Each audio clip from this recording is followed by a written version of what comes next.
Abel, good afternoon sa inyong lahat. Ayan, anong oras na ba? 12:80 na ng katanghaliang tapat. Ayan mga Abel. Oh. So ngayon dito, meron tayong ibon na kondisyon na. Ayan mga Abel. Oh. Ayan, yung ating Jansen Cooper. Yan po yung ibon na inilaban sa BBC Cavite, Laguna. Nakakuha po siya ng pooling hanggang fundraise po. Then hindi na siya naikarga ng hindi ko alam kung Apari o Santa Ana. Basta last 2 laps hindi siya naikarga. Kasi yung may-ari nito nagsasabong kasi. So hindi niya naikarga yun. Kasi nga may laban siya ng manok. Contender din to. So meron siyang derby din ng manok. Kaya hindi na to naikarga. Walang mag-aasikaso.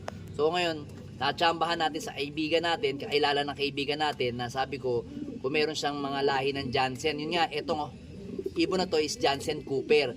Dapat nga tatawagin ko to si 15K. So ito, mapapansin nyo, medyo bukas yung kanyang sa side dyan kasi nga kondisyon na tong ibon. Ito ang kanyang paparisan. Yan yung bago nating bloodline. Ito yung bago nating bloodline. Yan, kitang-kita nyo, magandang ibon, no? Solid. So yan is naka-personalize yan ni paring ni Bro Orlando Rupido, yung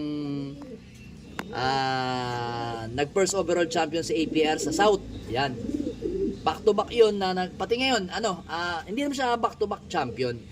Champion sa South, then sa North Superset winner, ngayong APR Superset winner. Yan, may kwento pa nga itong ibon na to eh.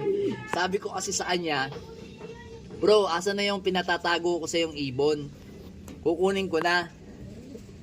Nag-uusap pa kami sa presyo. Sabi niya, pag hindi mo to kinuha ngayon, magbabago ang magbabago ang presyo nito kasi pag umuwi yung superset natin, yung magsusuperset nating ibon, bibigay ko sa ganyang presyo. Pero pag hindi iba ang presyo niya.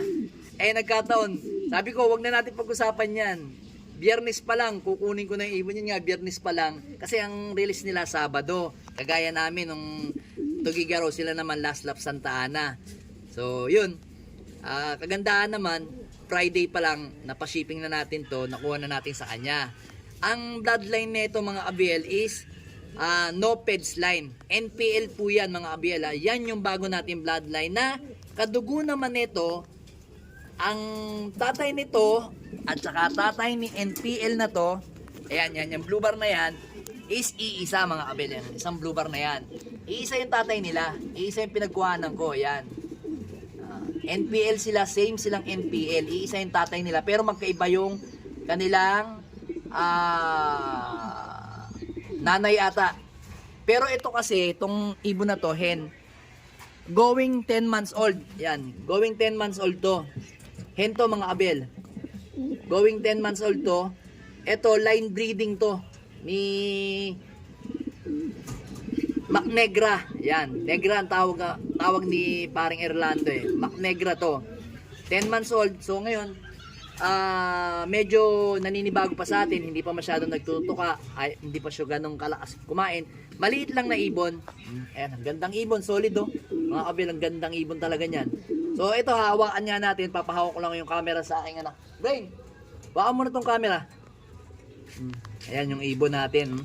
Papahawak lang sa anak ko. Ayan. Yan. Diyan lang hawak mo.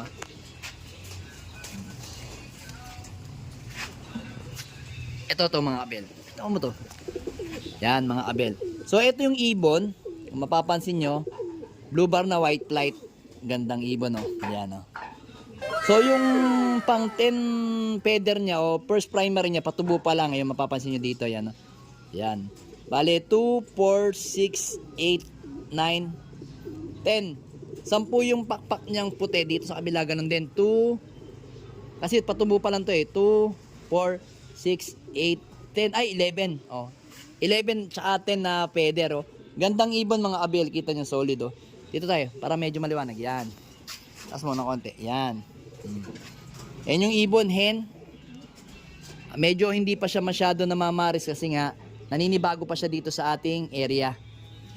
Ito stock bird lang to ni paring Orlando. Ito yung kanyang personalized kulay pula. Ayan o. Pero syempre, ang tatawag natin dito sa ibon na to, kasi sa ating bloodline na to, sa atin na tong ibon, ang lagi kasi sinasabi ng anak ko, pastel. So tatawagin nating ibon na to si pastel. Pastel tong ibon na to, tawag ko dito pastel.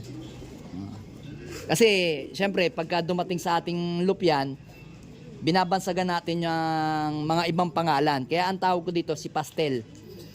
Lahi to ni pastel. Line breeding to ni NPL.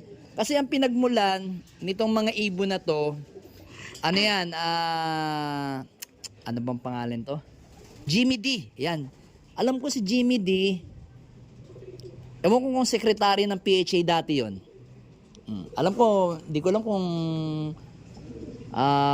buhay pa siya o ano na eh. Hindi ko masyado kabisado eh. Naano ko lang si Jimmy D. Yan. Sigurado na yung iba, narinig na yung pangalan ni Jimmy D.